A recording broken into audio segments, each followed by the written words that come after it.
오늘도 우리에게 은혜 베푸시기를 기뻐하시는 하나님, 주 앞에 귀하게 시간을 구별하여 드리는 우리 모두를 기쁘게 받아 주옵소서. 거룩한 주에 우리도 하나님 앞에 거룩하게 빚어지고 싶습니다. 이 시간 우리의 깊은 내면에서부터 주님의 거룩하심으로 변화시켜 주옵소서. 예수님의 이름으로 기도드립니다. 아멘. 찬송가 204장 찬송하겠습니다.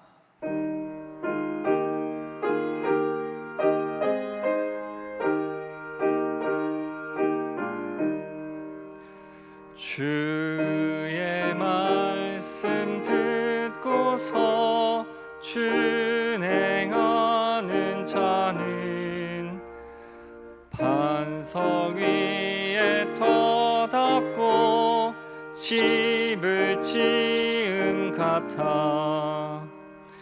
비가 오고 물 나며 바람 부딪혀도 반석 위에 세운 집 무너지지 않네. 잘 짓고 잘 짓세, 우리 집 잘 짓세. 만세 반석 위에다 우리 집 잘 짓세. 주의 말씀 듣고도 행치 않는 자는 모래 위에 터닫고 집을 지은 같아. 비가 오고 물 나며 바람 부딪힐 때 모래 위에 세운 집 크게 무너지네. 잘 짓고 잘 짓세, 우리 집 잘 짓세. 만세 반석 위에다 우리 집 잘 짓세. 세상 모든 사람들 집을 짓는 자니 반석 위가 아니면 모래 위에 짓네. 우리 구주 오셔서 지은 상을 줄 때 세운 공로 따라서 영영상 벌 주리. 잘 짓고 잘 짓세, 우리 집 잘 짓세. 만세 반석 위에다 우리 집 잘 짓세. 오늘 우리에게 주시는 하나님의 말씀은 열왕기하 22장 1절에서 11절 말씀입니다. 구약 601쪽에서 1쪽이고 생명의 삶은 78쪽입니다. 이제 하나님의 말씀을 봉독합니다. 요시야가 왕위에 오를 때에 나이가 8세라. 예루살렘에서 31년간 다스리니라. 그의 어머니의 이름은 여디다요, 보스가 아다야의 딸이더라. 요시야가 여호와 보시기에 정직히 행하여 그의 조상 다윗의 모든 길로 행하고 좌우로 치우치지 아니하였더라. 요시야 왕 18째 해에 왕이 무술람의 손자 아살리야의 아들 서기관 사반을 여호와의 성전에 보내며 이르되, 너는 대제사장 힐기야에게 올라가서 백성이 여호와의 성전에 드린 은 곧 문지킨 자가 수납한 은을 계산하여 여호와의 성전을 맡은 감독자의 손에 넘겨 그들이 여호와의 성전에 있는 작업자에게 주어 성전에 부서진 것을 수리하게 하되, 곧 목수와 건축자와 미장이에게 주게 하고 또 제목과 다듬은 돌을 사서 그 성전을 수리하게 하라. 그러나 그들의 손에 맡긴 은을 회개하지 말지니 이는 그들이 진실하게 행함이니라. 대제사장 힐기야가 서기관 사반에게 이르되, 내가 여호와의 성전에서 율법책을 발견하였노라 하고 힐기야가 그 책을 사반에게 주니 사반이 읽으니라. 서기관 사반이 왕에게 돌아가서 보고하여 이르되 왕의 신복들이 성전에서 찾아낸 돈을 쏟아 여호와의 성전을 맡은 감독자의 손에 맡겼나이다 하고, 또 서기관 사반이 왕에게 말하여 이르되 제사장 hil기야가 내게 책을 주더이다 하고, 사반이 왕의 앞에서 읽음에 왕이 율법책의 말을 듣자 곧 그의 옷을 찢으니라. 이 말씀은 살아계신 하나님의 말씀입니다. 아멘. 이 시간에도 엎드린 새벽기도의 자리에 나오신 온라인으로 함께 하시는 모든 성도 여러분들을 주님의 이름으로 환영하고 축복합니다. 므낫세와 아몬의 연이은 악정에 백성의 삶은 엉망이 되고 성전은 회파되었습니다. 그러나 가장 어두운 때에 가장 환하게 빛나는 별처럼 어린 요시야의 선정이 시작되고 성전이 회복되는 그러한 밝은 빛이 나타나기 시작합니다. 무너진 신앙과 나라를 회복시키시는 하나님의 선하신 인도와 또 어린 요시야의 충성스러운 반응을 통해서 나락에 떨어진 삶이 어떻게 회복될 수 있는지, 나락에 떨어진 국가가 그 운명을 어떻게 회복시킬 수 있는지 우리는 배울 수 있게 됩니다. 먼저 우리가 이 본문을 보면서 우리의 삶은 어떤가, 나락에 떨어져 있다면 그 삶은 어떻게 회복될 수 있는가 적용해 볼 수 있을 것 같습니다. 우리 모두는 삶의 회복을 바랍니다. 그런데 만약 이미 늪에 빠져 있다고 생각한다면 늪에 빠진 사람은 자기 스스로를 스스로 구원시킬 수가 없습니다. 혼자 힘으로는 결코 늪에서 빠져나올 수가 없지요. 누가 밖에서 도와주어야 합니다. 그래서 무너진 우리 삶의 부분들이 회복되기 위해서는 우리 힘으로 아무리 발버둥 쳐봤자 그 무너진 삶의 자리가 더욱더 커져만 가고 깊어져만 가지 그것에서 빠져나올 수가 없는 것이죠. 우리는 우리 삶의 회복을 위해서 전적으로 하나님의 도우심을 먼저 간구해야 합니다. 하나님은 사실 우리보다 먼저 우리에 앞서서 일을 시작하시는 분이시기 때문에 단 하나 우리가 하나님께 끝까지 기대어 간구하기만을 기다리시고 계시는 것입니다. 요시야 이전의 왕들은 어땠습니까? 히스기야가 하나님의 뜻에 따라서 나라를 잘 세우고 이끌어 왔는데 그의 아들 므낫세와 아몬이 50년이 넘는 세월 동안 반 100년 이상을 나라를 다스리면서 완전히 그렇게 어렵게 세운 나라를 망가뜨려 놓았습니다. 북이스라엘이 그렇게 멸망하였는데도 이들은 여전히 정신을 차리지 못했죠. 남유다는 이제 강대국 사이에 끼어서 처참하게 멸망할 일만 남은 것처럼 보입니다. 그러나 앞서 말한 듯이 우리가 암울한 현실 속에서 더욱더 저 어두운 상황 속에서 밝은 빛이 더욱더 밝아 보이는 것을 우리는 발견하곤 합니다. 요시야가 그런 빛과 같은 인물이었습니다. 그는 이런 악한 상황 속에서 태어났습니다. 므낫세와 아몬의 타락으로 온 나라가 우상 숭배에 찌들어 있는 상황에서 요시야가 태어난 것이죠. 그리고 그가 어린 나이인 8세 때에 왕이 되었습니다. 대개 이렇게 어린 나이에 왕이 되면 어떤 상황이 펼쳐집니까? 그 어린 왕을 꼭두각시로 세우고 뒤에서 조종하려는 악한 세력들이 판을 치기 마련입니다. 요시야라고 그렇지 않았을까요? 분명히 그 악한 상황에서 온 나라가 우상 숭배에 빠진 타락한 상황 속에서 요시야는 왕이 세워졌기 때문에 어떻게 해야 될지 알지 못하는, 그리고 잘못하면 악한 이들에게 휩쓸려가는 그런 일을 당할 수도 있었을 것입니다. 하지만 오늘 본문은 요시야의 등장을 이렇게 설명합니다. 2절 말씀입니다. 요시야가 여호와 보시기에 정직히 행하여 그의 조상 다윗의 길로 모든 길로 행하고 좌우로 치우치지 아니하였더라. 이것이 바로 하나님의 모략이었습니다. 하나님은 내가 무엇이든지 할 수 있어 라고 믿는 젊고 힘 있는 왕을 세우시지 않았습니다.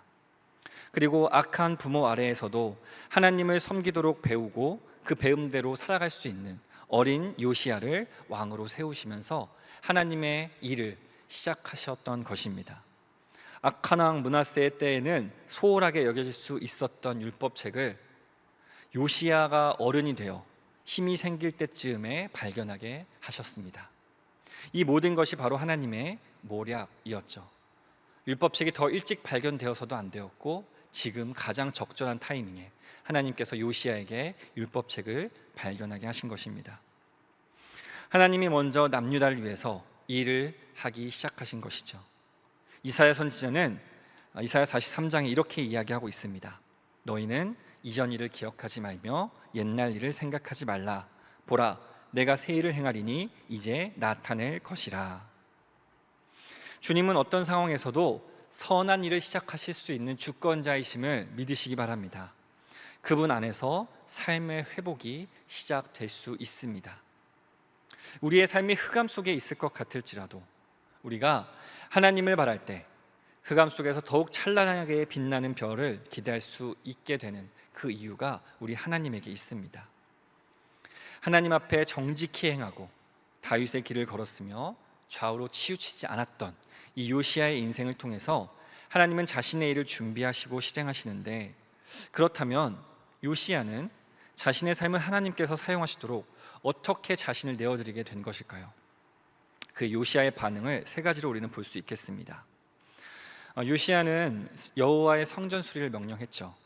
그리고 이 본문을 역대하 34장에서 보면 요시야가 통치 8년째 되는 해에 하나님을 찾았고 12년째 산당과 아세라 목상을 비롯한 우상들을 제거했다고 기록되어 있습니다. 그리고 왕위에 오른 지 18년째 성전 수리가 시작되었다라고 기록되어 있죠. 의로운 길로 자라가던 요시야가 점점 믿음이 깊어지면서 하나님의 성전을 바로 세우려는 마음을 품게 되었던 것입니다.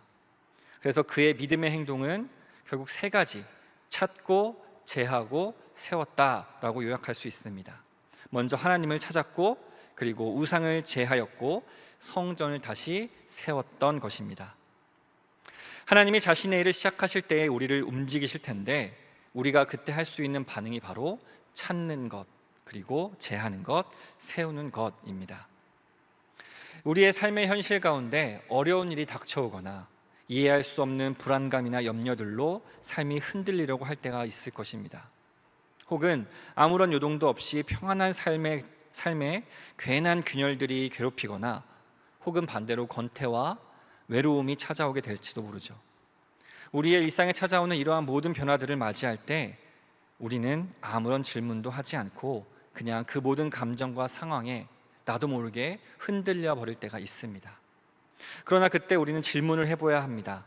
왜 대체 나에게 이런 일이 찾아왔을까?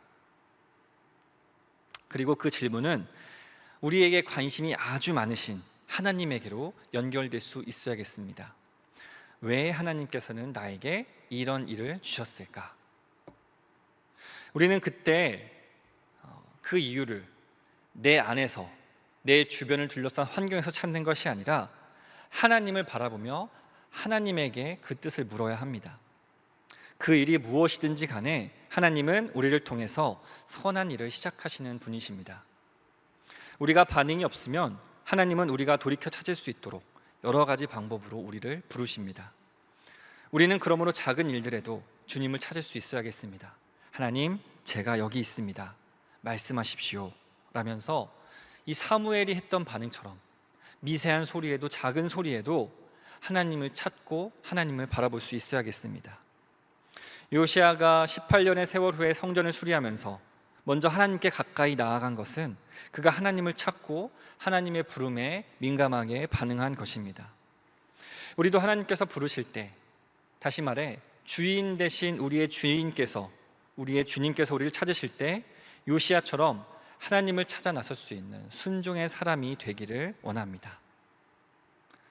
우리가 그렇게 하나님을 찾는다면 그 후에는 제하는 행동이 뒤따라야 합니다. 우리가 사실 하나님께 나아가면 주님께서 우리에게 무언가 말씀하십니다. 그런데 사실 말씀하시기도 전에 우리가 먼저 하나님 앞에 나아갈 때 우리 자신의 모습을 돌이켜보게 됩니다. 그리고 더러워진 의복을 입은 나의 거룩하지 못한 모습을 보면서 스스로 부끄러움에 빠지게 되죠. 그리고 하나씩 우리 앞에 놓인 우상들을 말끔히 제거해야 하겠다라는 거룩한 부담감을 느끼게 될 것입니다. 거룩하신 주님께서 나를 부르시기 때문에 내가 어떻게 거룩하지 않은 모습으로 주님께 나아갈 수 있는가 스스로 자문하게 되는 것이죠. 요시야를 봅시다. 요시야의 명령에 따라 성전을 수리하는 가운데 율법책을 찾았습니다. 율법책을 찾으려고 찾은 것이 아닙니다. 요시야가 하나님의 성전을 바르게 세우려고 하니 하나님께서 율법책을 찾게 해주신 것입니다. 그리고 서기관 사반이 왕에게 보고하고 율법책을 읽었는데 이때 요시야의 반응이 어땠습니까? 요시야는 율법의 말씀을 듣고 옷을 찢습니다. 옷을 찢는다는 것은 극심한 고통과 슬픔을 뜻합니다.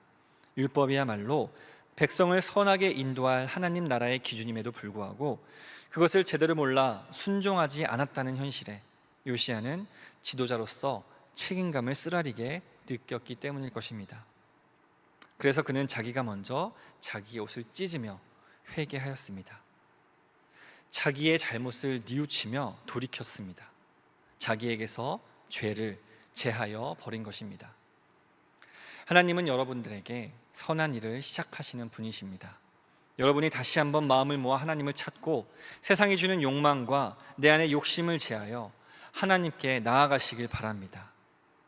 그렇게 우리가 하나님 앞에 서서 내 안에 있는 죄와 우상들을 제하여 버린다면 이제 마지막 한 가지를 통해서 하나님은 우리의 삶을 새롭게 빚어 가십니다. 그 마지막은 바로 우상을 비운 그 자리에 하나님의 성전을 다시 세우는 일입니다.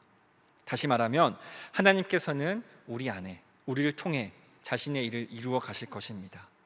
내 안에 나를 부르신 하나님의 뜻이 세워지고 또 내 몸이 살아있는 성전으로 산 성전으로 주님께 봉사하게 되는 것을 깨닫게 됩니다.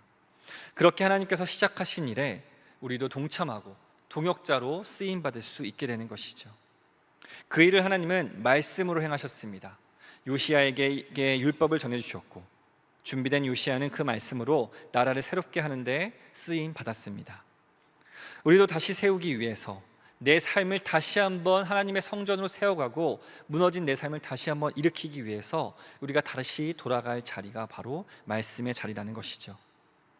세상에서 가장 많이 팔린 책이 성경이라고 하지만 사실 가장 읽히지 않는 책도 성경이라고 합니다.